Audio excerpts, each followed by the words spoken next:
going to write it sort of in a dumb way, in the sense that you'd never write a general purpose, you'd never write a real code like this, but I'll do it in a way that's very explicit on terms of what each element stiffness matrix is and how you assemble it and all that. It'll be up to you to sort of figure out how to put it together, right? Also, I'm not going to solve a generic problem. I'm going to solve a very specific one. So it's a special case of our generic problem. So the case is where A equals 1, C equals 1, and F equals minus x squared, right? So then our model equation becomes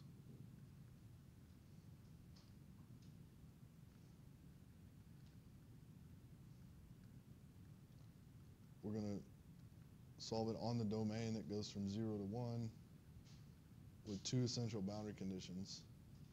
At u at 0 is equal to 0 and u at 1 is equal to 0, okay? So we can develop the weak form and all that, but we can also just, by inspection, just going back in the notes, write down what the stiffness matrix is, right? So from XA to XB, we have D in I, dx, D in J, dx minus Ni in J, dx. So that's the stiffness matrix, or that's an element stiffness matrix over where the element goes from XA to XB.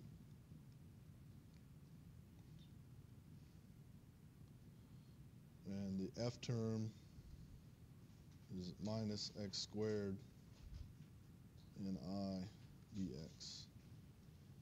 Okay, and we're just going to use 4 elements, right? So we'll have our domain will be 4 elements. 1, 2, 3, 4. So 5 nodes. 1, 2, 3, 4, 5. And each of them will be equally spaced. So each length will be 1/4. All right?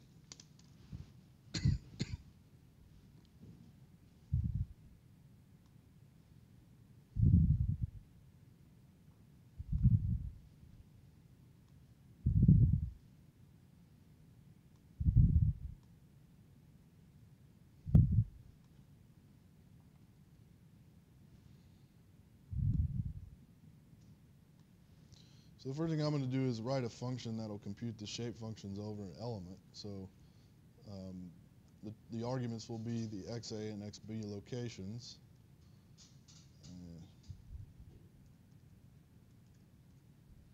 So here we'll have X will be 1 in X.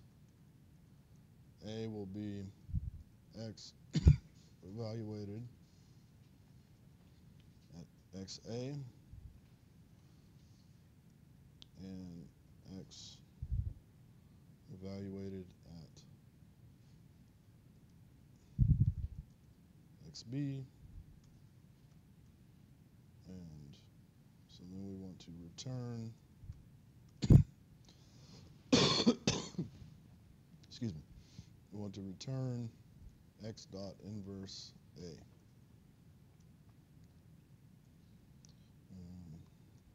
This will be local.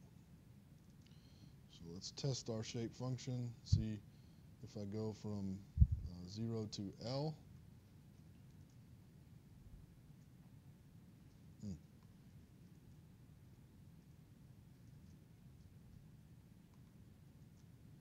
Then I get the right, that's what we know to be, we're going to restrict ourselves to just linears, okay?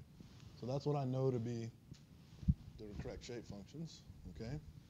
So again, I'm not going to do this in a generic way. I'm going to kind of do it in a dumb way. I'm going to say that the shape functions for the first element are, they go from 0 to a quarter, right?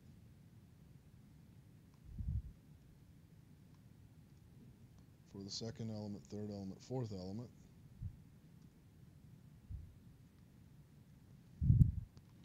So N2, N3, N4. This is going to go from 1/4 to a half, right? From a half to 3/4 and 3/4 to 1. Right? So these are all in global, I'm defining everything in global coordinates. Right? Okay, so then my element stiffness matrix, so I'm going to call it, say, KE1, so that's the element stiffness matrix for the first element, is going to be equal to, the bounds of integration are going to go from also 0 to 1/4, and I'm going to integrate d n1 I x times d n1j x plus n1 I n1 j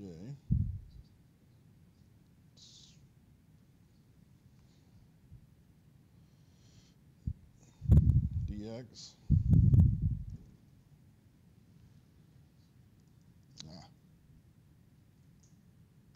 So then I need to do a table where I goes from 1 to 2 and j goes from 1 to 2.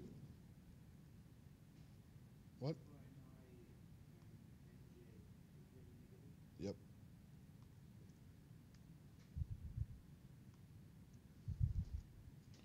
So there's my first element stiffness matrix, and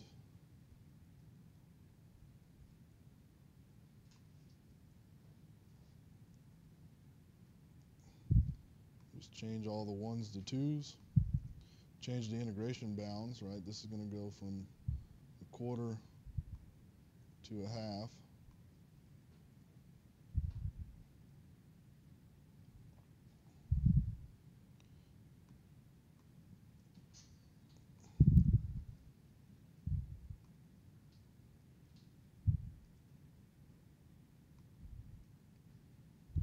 This is going to go from 1/2 to 3/4.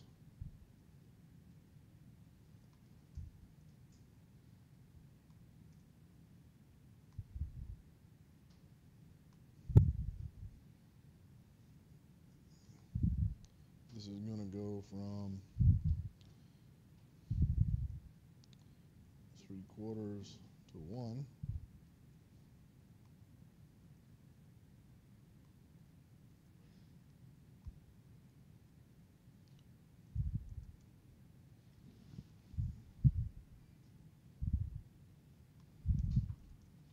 And there they are. Are you surprised that they're all the same? They're all the same because all the shape functions are the same because they're not the same, but I'm integrating over the same distance, right? I'm integrating a linear distribution over the same distance, and my coefficient here is 1, right? If this was a function of the global x, then they wouldn't be the same, right? But in this case, my coefficient here is 1, and here, right? And here, they're both 1. So I get the same stiffness measure. So I could have just assigned K2 to K3 to K4 to K1, but I wanted to do it. All right. So then now we need to assemble it, right? So the global stiffness matrix, I'm going to allocate a constant array of zeros that is 5 by 5. 5 by 5 because there are 5 nodes, right? So then I'm going to start the assembly, and I'm going to kind of do it by hand. So the first element stiffness matrix goes in the global location 1 to 2.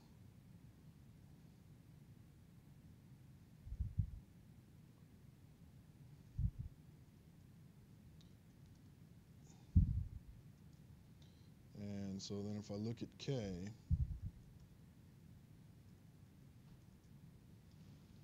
That's where it should be, okay? And I use a plus equals. In this case, plus equals is shorthand to say, take whatever is there and add that to it, right? In this case, the only thing that's there is zeros, so I just get that. But if I do that consistently for all of them, right, then you're going to see,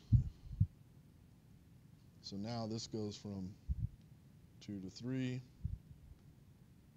2 to 3, and this is K2. And now if we look at this, you see right there, because you have the overlapping terms, then this gets added together. Okay? And we'll do that for the rest of them. So this goes from 3 to 4, 3 to 4,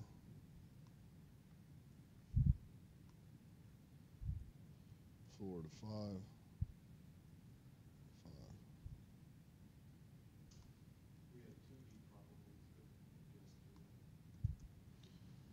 5. If you have a 2D scalar field problem, you would assemble it just like that, right? Scalar field, temperature, pressure. If you have a 2D vector field problem, then you got to do something else, and we'll get to that. Okay. So now we have our global stiffness matrix. We can do the FIs, right? So FE1 is same integration bound, 0 to 1/4. And we're integrating minus x squared in I over x table. Yeah. Why the off diagonals are unequal to each other?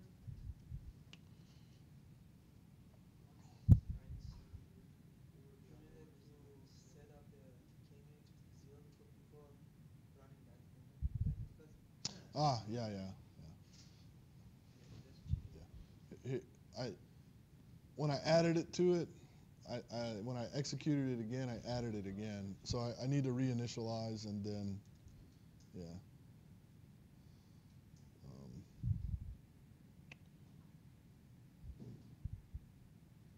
Still seems to be a problem. All of these are the same. Oh, hang on. That's not in the same cell. There we go. Yeah. What I would have done, usually when I do this, right at the end, I'll just run the whole notebook so that anything like that.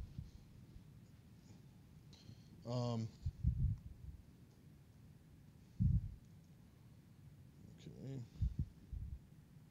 So this is N1. All right. So then we have the same thing for the rest of them. So 2, 3, 4, 1/4, 1/2, and 2.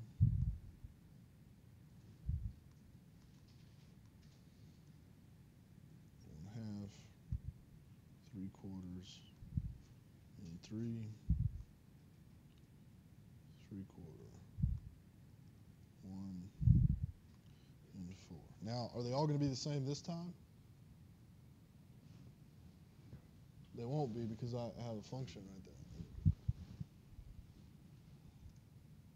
So I guess I suppress the output.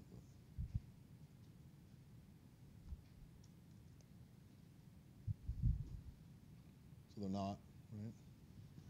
So then I'll allocate my global stiffness matrix. It's just a vector, right? I mean, my global right-hand side. So it's going to be a vector of zeros.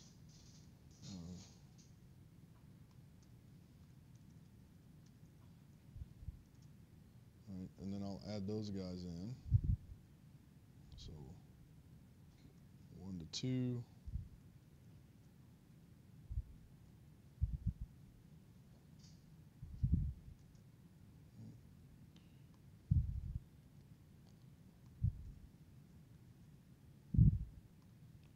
2 to 3, 3 to 4. Do you always have to specify the upper bound? Or 4 to just 5. insertion point? I'm not sure in Mathematica. I'm not sure.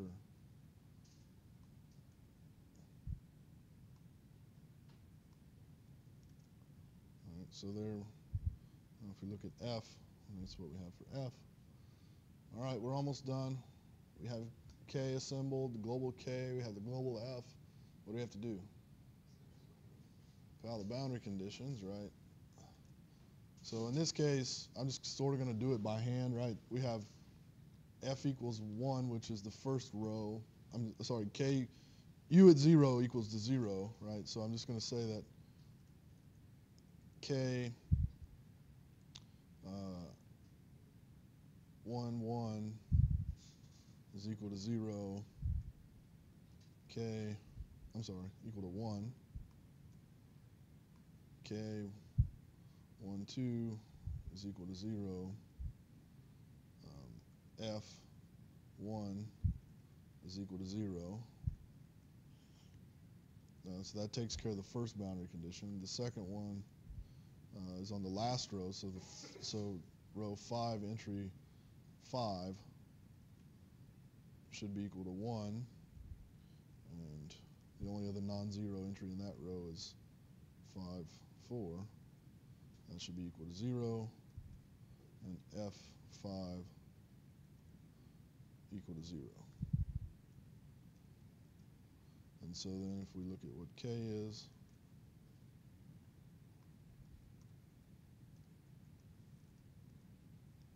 look at what F is. So it reads like we want. So then U is equal to linear solve KF. That's the solution. Now you know finite elements.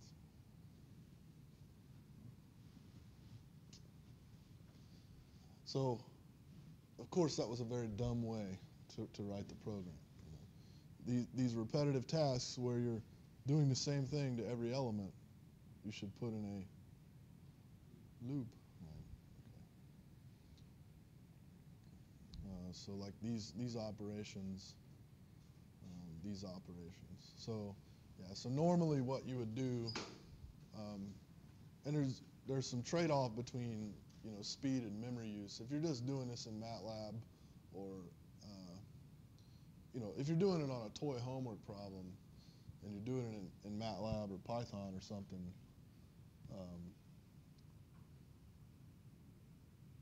well, these problems aren't big enough that it probably wouldn't even matter. But normally, if you had like a production quality finite element code, you'd allocate your global stiffness matrix. And first of all, you'd allocate it as a sparse array. You wouldn't even. So you actually know a priori from the connectivity of the elements, you would know the sparsity structure of your matrix, and you could allocate it. And then what you'd do is you'd just compute. You'd loop over all the elements, computing the element stiffness matrix, and immediately sticking it into the global and storing it there as a sparse array or a sparse data structure. And then you'd throw away. You wouldn't store the element stiffness matrix. You'd loop over it, compute it, store it, throw it away. And that's what you do. If like you're writing in C or Fortran or production quality code, that's what it would do. In MATLAB or Python, you don't really want. I mean, they're best optimized by writing vectorized operations, right? You don't really want to have loops, right, in your MATLAB or Python code. And anytime I always tell, if you're coding in MATLAB, anytime you write a for loop, stop and think, is there a way I can vectorize this operation? Because those for loops kill you. And I knew they killed you, but I did an example, and Babe was in class the other day, in an undergraduate class. It was shocking, actually. Like, it was just simply looping over two arrays and adding the first element to the second element. It was like 100 entries.